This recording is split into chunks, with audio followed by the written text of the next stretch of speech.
Hello, everyone. I want to talk about something very important. Just to try to understand certain people that, I just really have a hard time understanding victim blaming. Yes, victim blaming. Who they are, why they do this, and what's wrong with them. So it's definitely a public stigma that people express towards others, and it's really sad. That public stigma also is really devastating, and it has a lot of devastating psychological impact on people who are recovering from that abuse. Because it is abuse. And the perpetrators of the victim blaming are the people that I often speak about in all of my videos. Goes right back to the same people called abusers. That's a fact. Victim blaming is the tendency to view victims as responsible for the violent acts perpetrated against them. Victim blaming implies the fault for events such as domestic violence, sexual assault and harassment, and other acts of violence, lies with the victim rather than the perpetrator. Common negative social reactions include anger, disbelief, or skepticism, implicit or explicit blame, and even the refusal of assistance for victims seeking help. Victim blaming also takes many forms and can be quite subtle. For example, when a woman who is pickpocketed is chided for her decision to carry a purse. Oh, the reason why you were pickpocketed is because you were carrying a purse.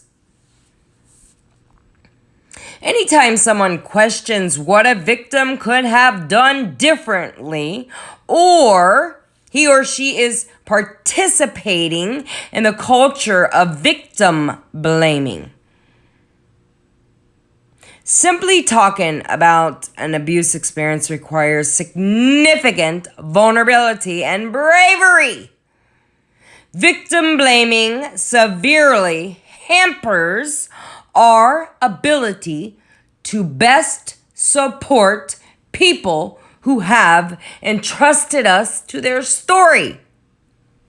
At its core, victim blaming reinforces what abusers have been saying, thus increasing the sense of shame and self-stigma that invariably comes from internalizing some of the emotional and mental injury perpetrated. Being blamed for traumatic experiences can lead to increases in mental health challenges such as depression, anxiety, and PTSD, post-traumatic stress disorder. The cultural tendency for victim blaming also decreases the likelihood that people will seek help and support due to fear of becoming further shamed or judged. It even prevents people from reporting crimes. This is true not only in cases of sexual assault, but also in cases of domestic abuse or hate crimes. Guys, my passion's coming out. I can't contain it. The challenge to changing the dismantling victim-blaming attitudes lies in the fact that such responses are pervasive, often automatic, from people's desire to feel safe themselves. Blaming victims allows us to feel that the world is just, that we have control over what happens to us, and that we can avoid traumatic experiences ourselves.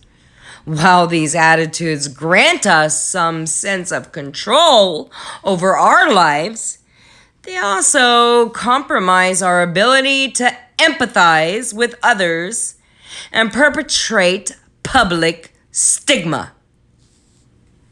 Survivors benefit from being around supportive people who understand the pitfalls of victim blaming. Fortunately, there are a number of strategies we might use to offer some support and compassion to survivors who share their stories with us.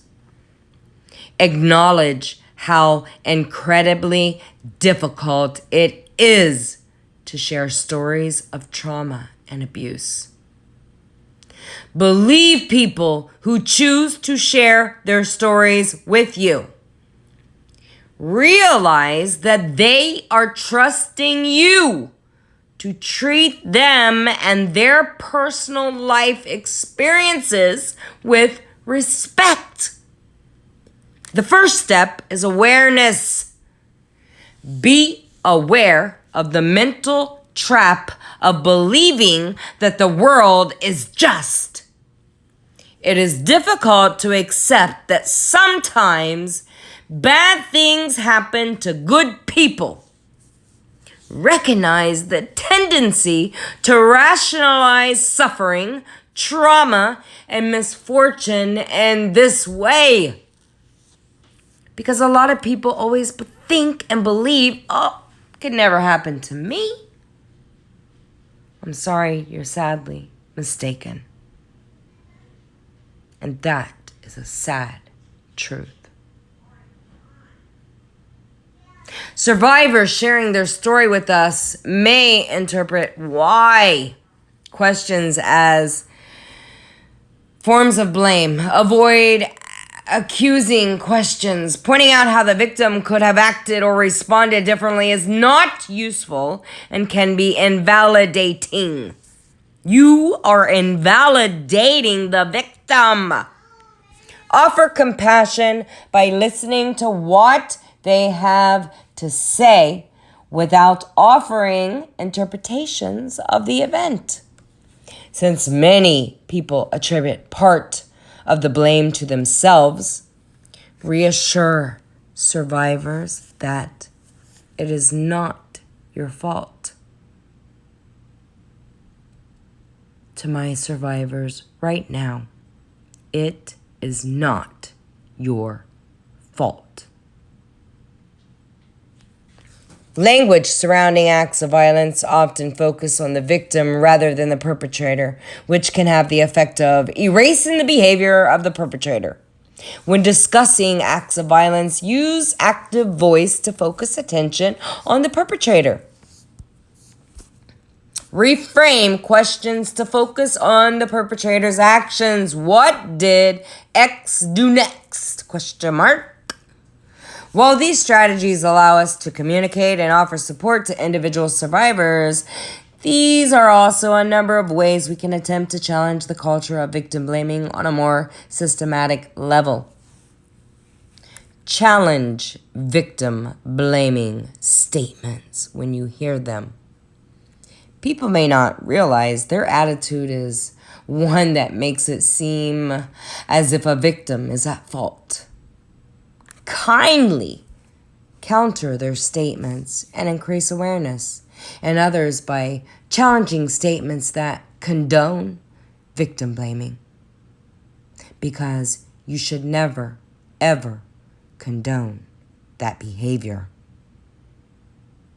Remember that the only one at fault for a crime is the perpetrator. When perpetrators or their enablers make excuses, hold them accountable. And do not let them rationalize their actions by blaming the victim or minimizing their crime. Jokes normalize victim blaming by making light of trauma. Challenge jokes about traumatic events by calling it out immediately and explaining why it makes you uncomfortable. Educate your community by collaborating with organizations, local women's organizations, domestic violence organizations, rape crisis centers, and victims' rights organizations that can teach people the importance of supporting survivors and never, ever blaming a victim. Because that is never acceptable. And no one should condone that. Our society is in need of desperate repair. And we must be the voices of victims so that they can be heard. Do the right thing. Do the right thing.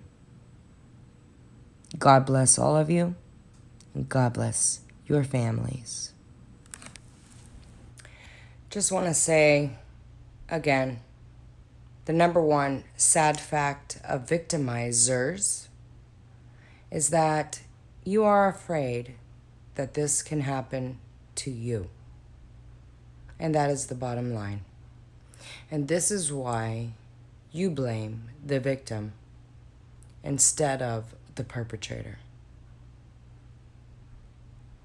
Start focusing on the perpetrator and the perpetrator's actions and what they did.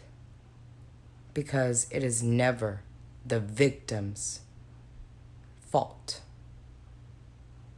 Period. Again, God bless you and God bless your families. Hope you had a wonderful weekend.